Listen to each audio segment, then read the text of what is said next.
Alright, so I'm doing a top end on this bike, getting it ready to sell. Already got the gas tank pulled off and both floorboards. Up next, I'm just gonna take the throttle body out, pull the exhaust off, unbolt coolant hoses, and then I'll pick up after this.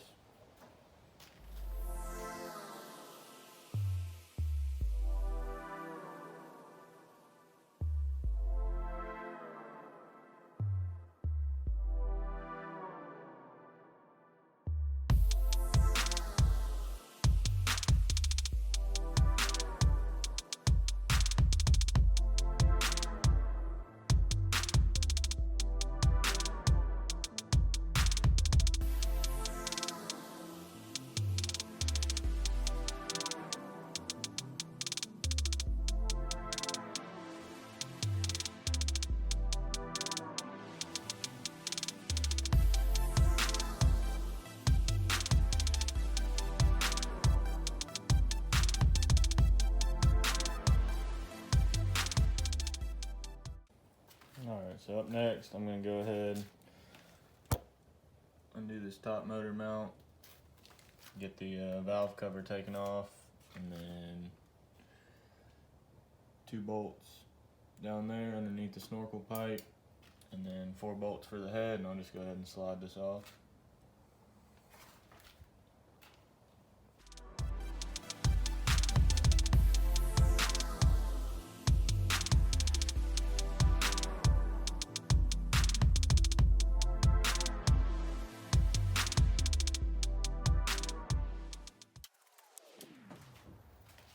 And I do like to go ahead and break these loose just while it's on the bike, so when you get it off, sometimes you gotta pull those out to put the valve cover back on. Sometimes you get lucky, but I like to go ahead and break them loose so it's easier.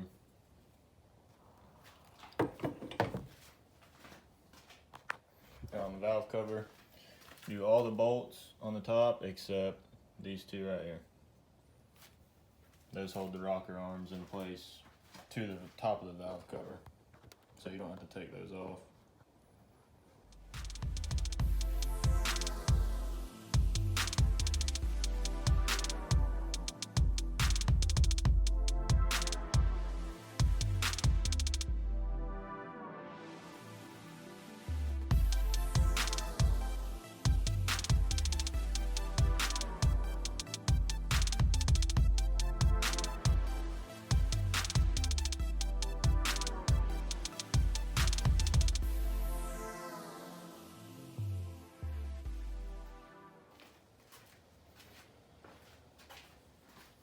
Then you pull your push rods out, and some people say put these back how you got them out, but I've never paid attention to it and never had any issues.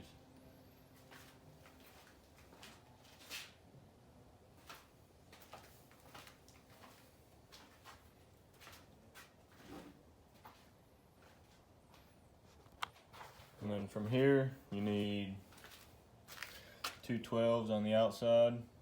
Pull those off, and then pull 1 12 off right there. 2 acorn nuts on the top, and then you have 2 10s down there holding the jug on as well. So pull those off, and then you can slide the head off. These 4 are actually going to be 14s, and then you have your 1 12 down here.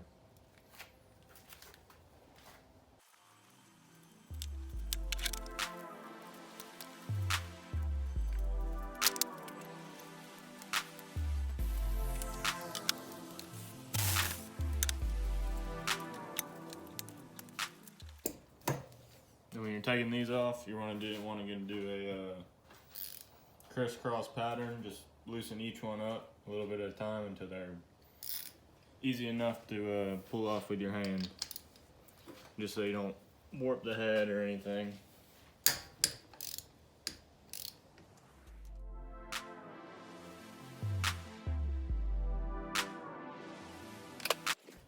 And looking at this now, I guess somebody's done the top end on this one before. These acorn nuts are supposed to be on the outside so you don't get any dirt in your head studs. So just noticed that. We'll have to swap that around when I throw the new top end on it.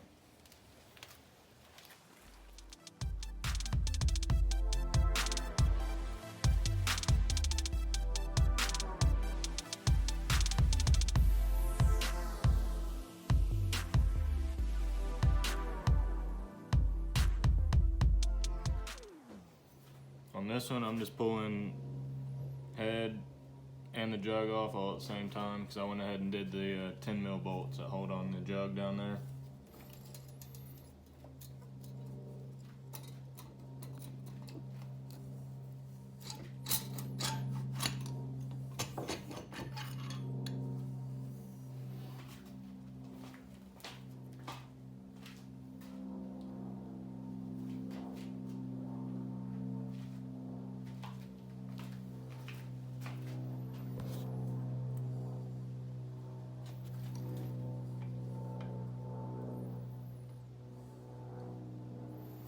And then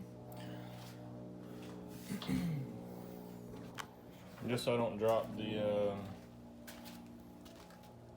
C-clip down in the motor when I'm pulling it out, and then go ahead and get a rag and stuff a rag down in there just in case you do drop something that doesn't go all the way to the bottom, which we've had that issue before.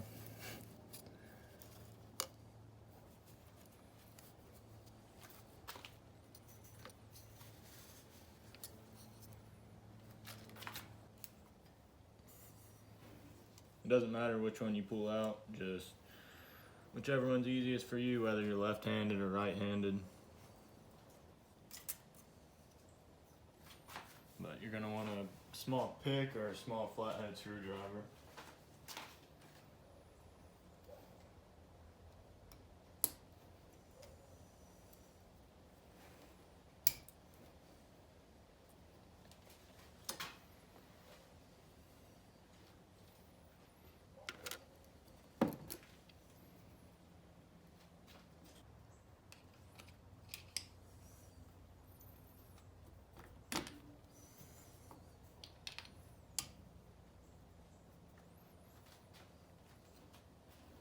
Pistons out.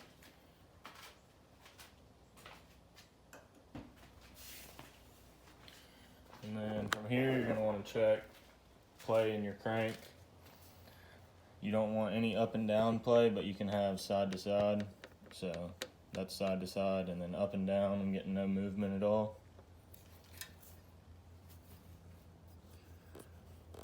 And then we're going to go ahead and pull this gasket off, and then get the new top end unboxed and get everything oiled up. I'm gonna go ahead and get all this stuff unboxed. We got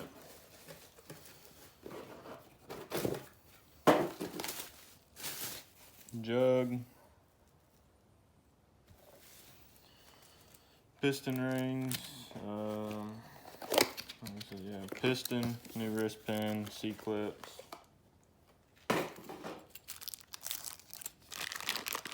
And then the pack of gaskets, and for the gaskets, I like to spray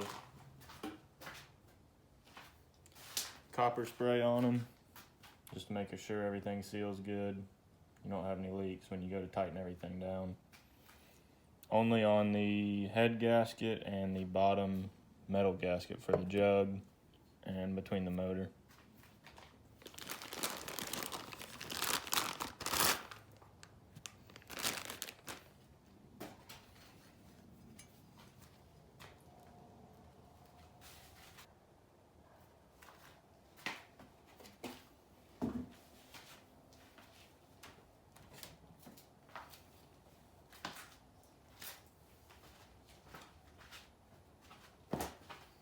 And to set the piston in the jug, I'm going to be using a ring compressor. You can pick one of these up or order one. It's adjustable. And I like to put oil on the rings and in the jug, so when I slide it in, I don't get any scratches or anything holding it up. And I put one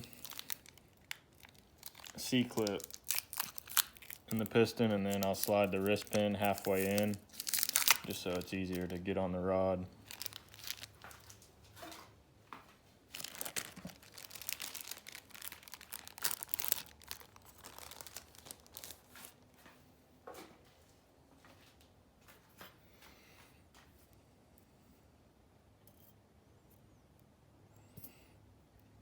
You have your two top and bottom for the oil rings, then you have your center.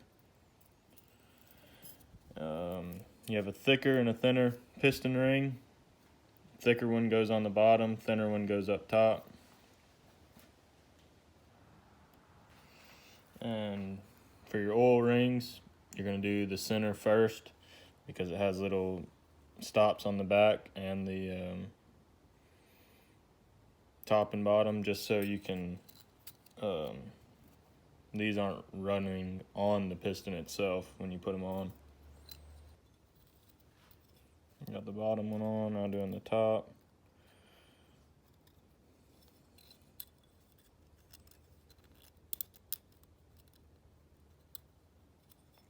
And you want to make sure your gaps in between your rings, they're always offset from each other, just so you aren't getting a lot of blow by.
I'm going to go ahead and put the intake side in on first, just because it's easier for me to do the exhaust side when it's in the bike.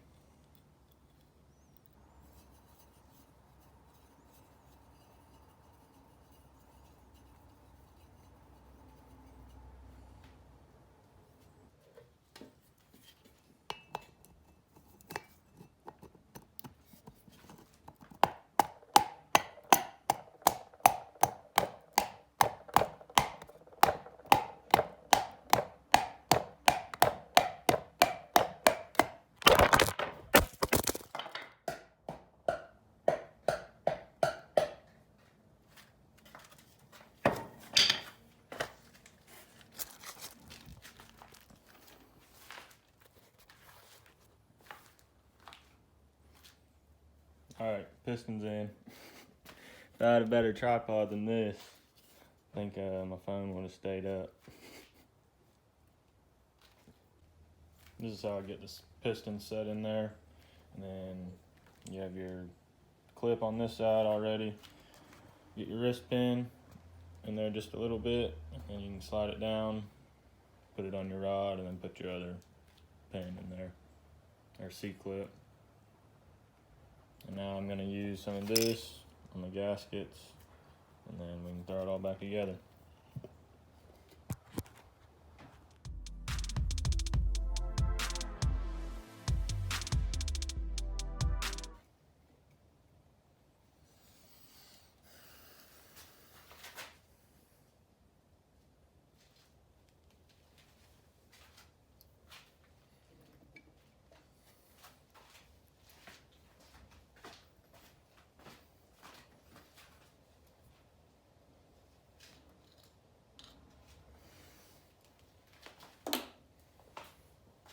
So now I got that C-clip in. I'm going to go ahead and pull the rag out from the bottom end, and then get everything slid down and put back together.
put the valve cover back on, I'm holding up the rocker arms with my fingers just so they can sit down on top of the valves and the push rods at the same time.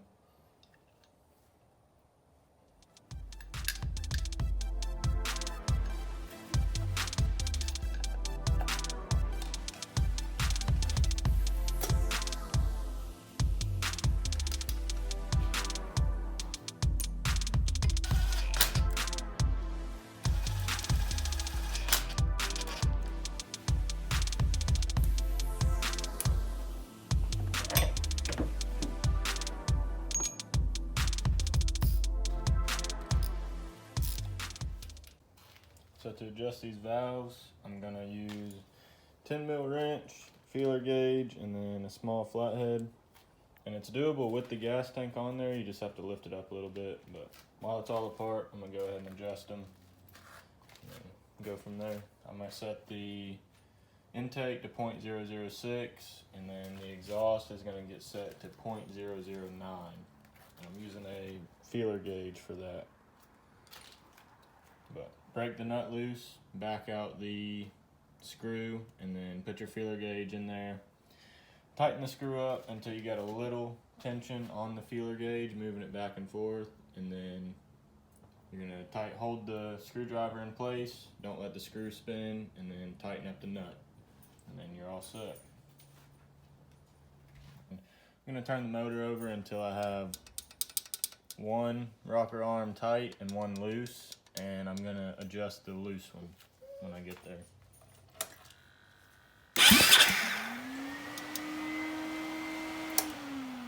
So now this one's tight and this one's loose, and I'm gonna go ahead and adjust it now. I'll get the camera set up.